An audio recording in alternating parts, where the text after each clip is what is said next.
어느 여자분이 친구들에게 성탄절에 선물을 주고 싶었습니다. 그런데 시간이 얼마나 빨리 지나가든지 눈 깜짝할 사이에 벌써 성탄절이 다가왔습니다. 며칠 지나면 성탄이 오게 됩니다. 이제 상점에 가서 선물을 살 시간이 없고 할 수 없이 선물은 포기하고 이제 카드만 보내기로 했습니다. 집에 가까운 상점으로 가서 멋있게 생긴 그림이 잘 그려진 카드를 찾았는데 보니까 50개짜리 이제 박스가 드는 그런 카드였습니다. 그래서 그 50개짜리 카드 박스를 집에 집어들고 값을 지불하고 이제 집으로 왔습니다. 그래서 카드를 쓰기 시작하는데 너무나 바빠서 그림은 보고 그 속에 쓰인 글자들은 보지 않았습니다. 그래서 급하게 받는 사람 이름을 쓰고 With my love라는 거를 글자를 쓰고 그 다음에 사인을 하고서 이제 카드를 붙여가지고 이제 다 배송을 했습니다. 이제 어느덧 2주가 지나서 새해가 되었습니다. 이제 새해가 조금 이제 바쁜 때가 지나고 한가할 때 남은 카드들을 이제 정리하면서 처음으로 그 카드에 무슨 글귀가 쓰여 있나 이제 자세하게 읽어보았습니다. 읽어보니까 거기에 간단한 글이 운율에 맞추어서 이렇게 적혀 있었습니다. This Christmas card is just to say a little gift is on its way. 무슨 말입니까? 이 성탄절 카드는 미리 알려드리기 위함입니다. 작은 선물이 곧 도착할 겁니다. 이런 내용이 거기에 들어있었습니다. 어떻게 합니까? 이제 카드를 보낸 그 리스트들을 다시 한번 찾아가지고 그 일일이 그 사람들이 원하는 것이 무엇일까 이제 선물을 사고 그걸 준비하고 그걸 보내느라고 아주 힘이 들었다고 합니다. 분주한 마음으로 서두르다가 가끔 이런 일이 벌어지게 되죠. 여러 가지 일들을 한꺼번에 처리하게 될 때 마음이 복잡해서 이런 종류의 실수들을 저지르게 되는데 아마 여러분들 과거에 이런 종류의 일들 한두 번은 경험하셨을 겁니다. 어떤 분들은 지금이 바로 그런 상황일 수가 있습니다. 연말연시가 얼마나 많이 바쁩니까? 파티도 많고 모임도 많고 선물도 사야 되고 그리고 자녀들이나 손님들 오면 그거 맞이해야 되고 너무나 바쁩니다. 그런데 적어도 우리 기독교인들은 이 시점에서 잠깐 하던 일을 중단하고 가만히 생각해 볼 필요가 있습니다. 우리가 바쁜 이유가 무엇인가를 생각해야 됩니다. 여러분들은 왜 바쁘십니까? 성탄의 주인이신 예수님 때문에 바쁘십니까? 아니면 예수님과 상관없는 다른 것들 때문에 바쁘십니까? 우리에게 임마누엘의 하나님, 우리와 함께 하시는 하나님을 내 영혼에, 내 삶에, 내 가정에 영접하기 위해서 바쁘십니까? 아니면 선물과 친구들과 모임과 파티 때문에 바쁘신 겁니까? 기독교 전설에 이런 이야기가 있습니다. 사탄과 그의 쫄개들이 모여서 크리스마스 파티를 열었다고 합니다. 다들 이제 파티에서 재밌게 놀고 이제 집에 갈 시간이 됐습니다. 그래서 마귀들이 파티장을 떠나면서 대장님인 사탄에게 이렇게 말을 했습니다. 대장님, 메리 크리스마스, 즐거운 성탄. 이 말을 들은 사탄은 뭐라고 얘기했냐면 그래, 계속 사람들을 재밌게 하고 즐겁게 해주어라. 메리 크리스마스가 되게 해라. 사람들이 재미없어 실증을 느끼면 그때는 우리가 곤란해지는 거야. 이렇게 얘기를 했다고 합니다. 여러분, 이 말이 정말 맞지 않습니까? 우리가 성탄의 이유를 모르고 그저 즐기기만 하는 것, 이것이 정말 사탄을 기쁘게 하는 것이 아니겠습니까? 우리는 영적으로 깨어서 조심하지 않으면 우리가 성탄절 시즌에 하는 일들이 사탄을 즐겁게 한다는 것을 우리들이 명심할 필요가 있습니다. 자, 그렇다면 성탄절의 의미가 무엇입니까? 성탄절이 있는 이유가 무엇입니까? 우리들이 잘 알고 있죠. 성탄절은 우리의 세속적인 즐거움을 위해서 있는 것이 아니죠. 파티를 위해서 있는 것도 아니고 카드나 선물을 위해서 있는 것도 아닙니다. 성탄절은 하나님이 우리와 함께 계시기 위해 아기 예수로 오신 것을 우리가 기념하기 위해 존재하는 것입니다. 우리의 구원자로 오신 예수 그리스도를 맞이하고 경배하고 축하하기 위해서 우리가 성탄절을 지키고 있는 겁니다. 그런 의미에서 성탄절은 반세속적이고 반세상적입니다. 세상적이고 세속적인 즐거움 대신에 하나님께서 주시는 하늘의 기쁨을 추구하라는 강력한 메시지가 성탄절에 담겨 있는 것입니다. 그런데 사람들은 어떻게 합니까? 본성적으로 세상적인 즐거움을 찾습니다.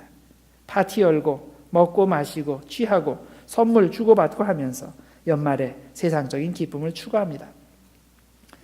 사실 이런 현상은 처음 성탄절이 만들어질 때부터 있었던 일입니다. 역사 문서들을 살펴보면 대부분의 교회들에서 성탄절이 지켜지기 시작한 것이 예수님께서 살아계신 동안 혹은 그 다음 세대에 일어난 것이 아니라 한참 후인 4세기경부터 일어났습니다. 예수님께서 승천하신 지 200여 년이 지난 후에야 예수님의 생일에 대한 논의가 시작이 되었고, 그 후에 100년 후에 제1차 공의회가 열린 325년에야 예수님의 생일이 12월 25일로 확정되어서 그 다음부터 전체 교회에 성탄절이 지켜지기 시작했습니다. 그러면 왜 이렇게 한참 후에 성탄절이 지켜지기 시작했을까요? 바로 세속적인 쾌락의 시간을 하나님을 찬양하는 시간으로 바뀌기 위한 그런 선한 목적이 있기 때문입니다. 세속의 문화를 기독교 문화로 바뀌기 위한 그런 선교적인 측면이 있습니다. 원래 초대 기독교는 처음부터 사람들이 태어난 그 육신의 생일에 별로 관심이 없었습니다. 이것이 당시의 초대교회의 독특한 문화였습니다. 초대교회가 생일에 별 관심이 없었다는 사실은 여러 가지로 증명이 가능한데, 우선 2세기 초대 교부인 이레니우스나 터툴리아는 교회의 주요 절기들을 다룰 때 예수님이 태어나신 성탄에 대해서 전혀 언급하지 않고 넘어갔습니다. 다시 말해서 2세기의 문서에 보면 교회의 그런 여러 절기들, 이스터도 있고 우리 펜타코스트도 있고 여러 가지가 있잖아요. 그런 것들은 다 언급하고 넘어가면서도 유독 성탄절만은 언급하지 않고 넘어갔습니다. 3세기의 그 교회 교부인 오리겐은 바로나 헤롯 같은 죄인들만 생일을 지키지 성경의 훌륭한 신자들은 절대 생일을 지키지 않았다, 그렇게도 얘기를 하기도 했습니다. 예를 들어서 이렇습니다. 창세기 40장에 보면 요셉이 감옥에 갇혔을 때 바로의 떡 맡은 관리와 술 맡은 관리가 함께 옥에 갇히는 그런 장면이 나오죠. 그때 이 두 사람이 요셉에게 이상한 꿈을 꿨는데 꿈을 해몽해 달라고 요청을 합니다. 이때 요셉이 뭐라고 해몽을 해주었냐면, 사흘 후에 바로가 이 두 사람을 왕궁으로 다시 불러들일 텐데 이 두 사람의 운명이 갈게 될 거라, 한 사람은 다시 중형이 되고 한 사람은 사형에 처해질 거다, 그렇게 꿈의 해몽을 해주게 됩니다. 그런데 왕이 이들을 불러들인 때가 언제였습니까? 바로 바로의 생일날이었습니다. 또 마가복음 6장 21절에 보면 헤로디아의 딸이 헤롯 앞에서 춤을 추고 그에 대한 대가로 세례 요한의 목을 요청한 사건이 있었습니다. 그래서 요한이 그날 죽게 되는데, 그날이 바로 언제입니까? 헤롯의 생일날, 생일 잔치 때였습니다. 그래서 성경은 전반적으로 사람의 생일에 별로 관심이 없고, 또 가끔 이렇게 생일에 대해서 언급을 할 때는 꼭 나쁜 경우에만 언급하고 있는 것입니다. 이런 배경 때문에 초대교회는 예수님의 생일을 비롯한 모든 신자들의 생일에는 관심이 없었습니다. 이렇게 생일에 관심이 없는 분위기는 현재 가톨릭 교회에서 지키는 성인 축일의 전통에도 그대로 남아있게 됩니다. 가톨릭 교회에서는 우리 개신교회와는 달리 saints, 성인들을 세우고 또 성인들을 축하하는 그런 성인 축일들을 지키게 됩니다. 그런데 성인들의 축일이 무슨 날입니까? 성인들이 태어난 그 생일이 아니라 그들이 하늘나라에 간 순교의 날입니다. 천국 백성들이 지켜야 할 생일은 육신적으로 태어난 날이 아니라 천국으로 태어난 날, 즉 육신적으로 순교를 당한 날을 지키는 것입니다. 그래서 이런 맥락에서 예수님의 탄생일도 교회의 관심사항이 아니었고, 그렇기 때문에 정확한 예수님의 성탄 날짜가 역사 기록에 남지 않게 된 것입니다. 그러면 어떻게 해서 12월 25일이 예수님의 생일이 되었을까요? 원래 12월 25일은 로마에서 전통적으로 태양의 탄생을 기념하는 로마의 겨울 축제일이었습니다. 당시 달력으로 12월 25일이 동지인데 사람들은 태양을 이날 기념하는 것입니다. 동지가 지나면 태양의 날이 가장 줄어들었다가 그다음에 그 낮이 점점 그때부터 이제 길어지기 시작하는데, 이때가 바로 태양이 태어난 날이다, 이렇게 해석을 했습니다.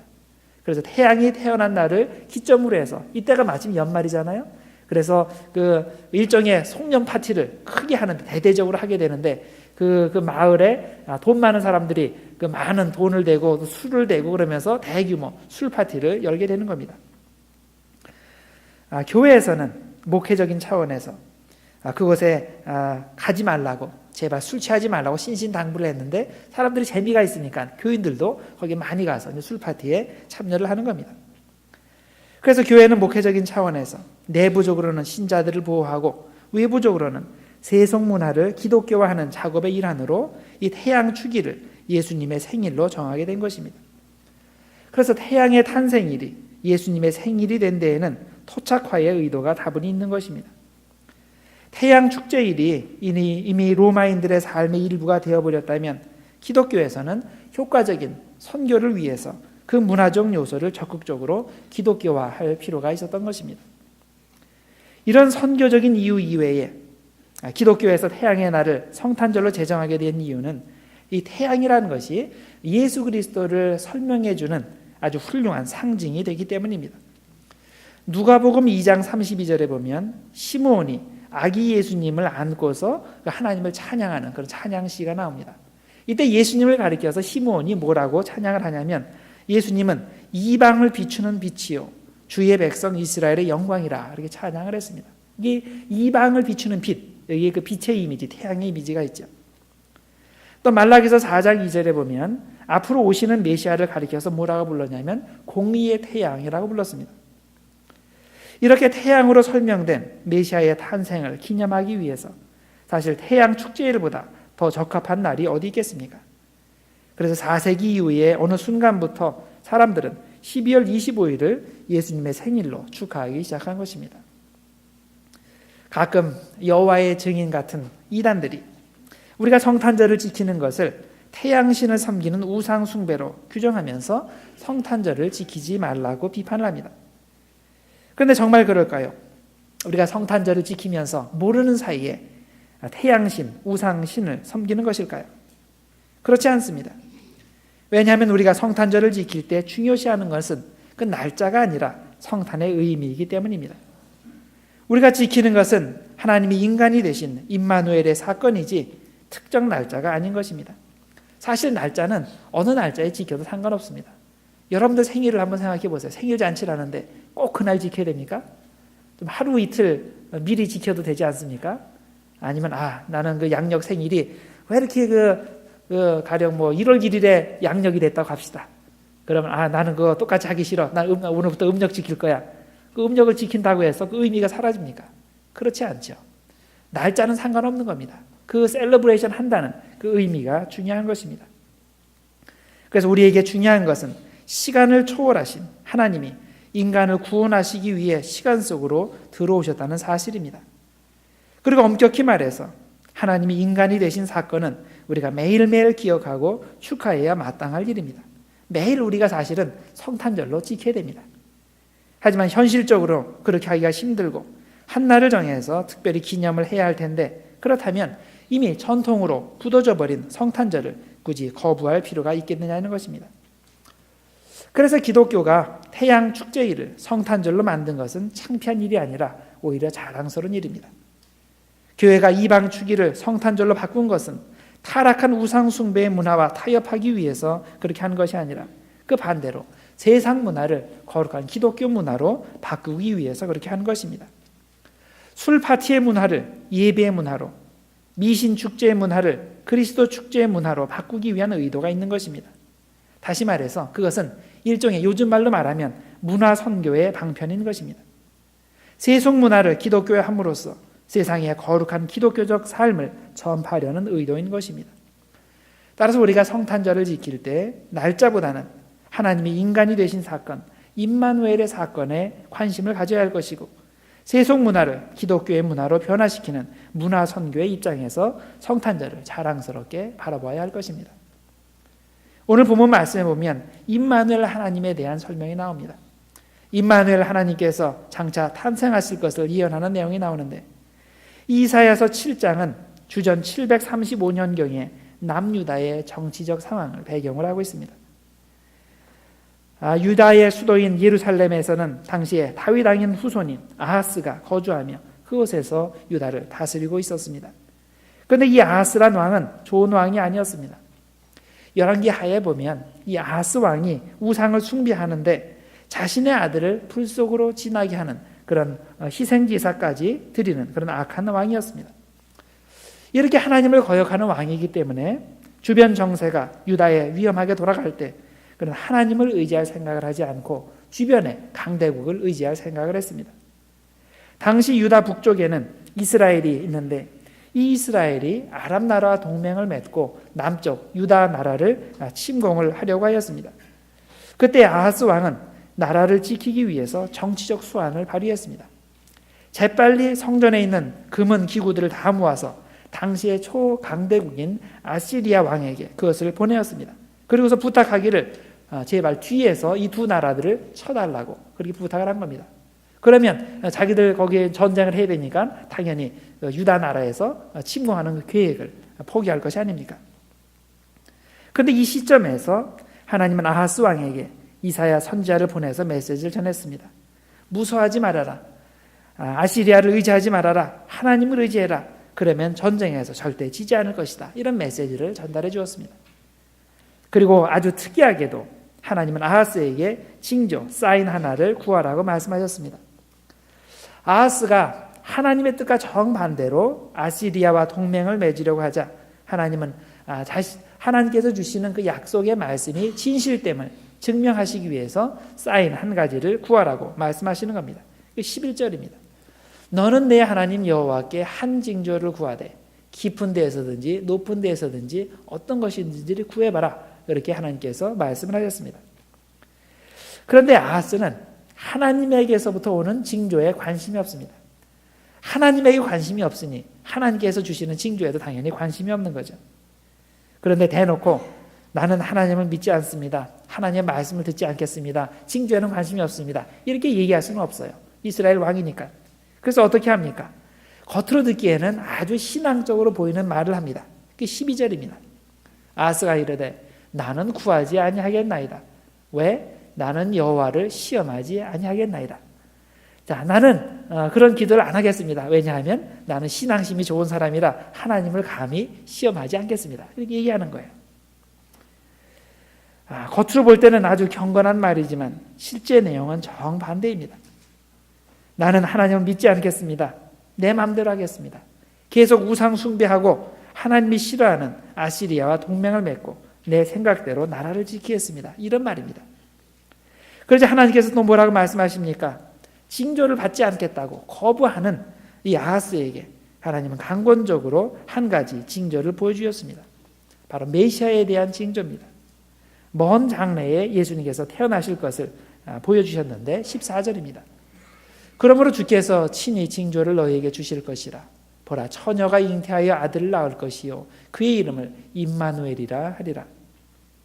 임마누엘, 우리와 함께 하시는 하나님의 약속이 언제 주어졌는지 주목하시길 바랍니다. 유다에게 임마누엘의 약속이 주어진 것은 그들이 위험에 처했을 때입니다. 적군들이 유다를 에워싸고 공격하는 위험한 상황에서 이제 아시리아를 의지할 것인가 하나님을 의지할 것인가 이렇게 선택을 하는 상황에서 하나님은 아하스에게 이 임마누엘의 약속을 주신 것입니다. 임마누엘의 약속이 뭡니까? 내가 너와 함께 할 것이다. 나를 선택해라. 그런 의미입니다. 또한 이보다 중요한 것은 아하스가 전혀 그런 약속을 받을 만한 준비가 되어있지 않았는데도 그에게 믿음이 없었는데도 불구하고 강권적으로 그에게 임마누엘의 약속을 주셨다는 사실입니다. 하나님께서 이스라엘과 영원히 함께 하실 거라고 또 그의 자손을 통해 온 인류와 영원히 함께 하실 거라는 약속을 주신 것입니다. 여러분, 그 약속이 실제로 후에 성탄절에 예수님을 통해서 실현되는 것입니다. 그리고 바로 이 임마누엘의 하나님으로 오시는 예수님을 우리는 성탄절에 기억하고 감사하는 것입니다. 인간의 지혜는 언제나 하나님을 의지하지 말고 세상을 의지하라고 말을 합니다. 성경의 가르침을 따르지 말라고 말합니다. 성경 말씀대로 살면 이 세상에서 실패할 거라고 말합니다. 아하스 왕이 바로 그런 입장에 선 사람이었습니다. 그렇게 생각을 하니 그와 함께 하시겠다고 하는 그 임마누엘의 하나님 당연히 거부하는 것입니다. 여러분의 현재 상황이 어떻습니까? 세상의 지혜는 여러분에게 세상의 압력을 거스르지 말라고 말합니다. 그래야 세상에서 성공할 수 있다고 말합니다. 그러나 그것은 사탄이 주는 생각입니다. 하나님은 우리에게 임마누엘이 되시겠다고 약속하셨습니다. 우리가 믿음을 가지고 하나님을 바라보고 하나님의 말씀대로 살면 하나님께서 우리와 함께 하시고 우리를 지켜주시고 우리를 승리하게 해주신다고 약속하셨습니다. 이 임마누엘의 하나님이 이 성탄에 여러분들에게 임하게 되기를 바랍니다. 이 임마누엘의 하나님을 의지하고 영접함으로써 이 세상에서 믿음의 자녀로 승리하는 여러분들 모두 되시기를 주님의 이름으로 축원드립니다. 기도하겠습니다. 하나님 아버지, 주님의 이름을 찬양합니다. 우리와 함께 하시기 위해 임마누엘의 하나님으로 성탄에 예수 그리스도로 오신 주님의 이름을 찬양합니다. 주님, 세상이 우리에게 하나님의 방법을 버리고 세상의 방법으로 살라고 강요할 때 우리와 언제나 함께 하시는 하나님을 바라보며 주님만을 의지하게 하여 주옵소서. 우리가 어느 상황에 처하든지 우리와 영원히 함께 하시고 우리를 도우시고 우리에게 승리의 영광을 주시는 주님을 바라보며 믿음에 흔들리지 않도록 축복하여 주옵소서. 예수님의 이름으로 기도드리옵나이다. 아멘.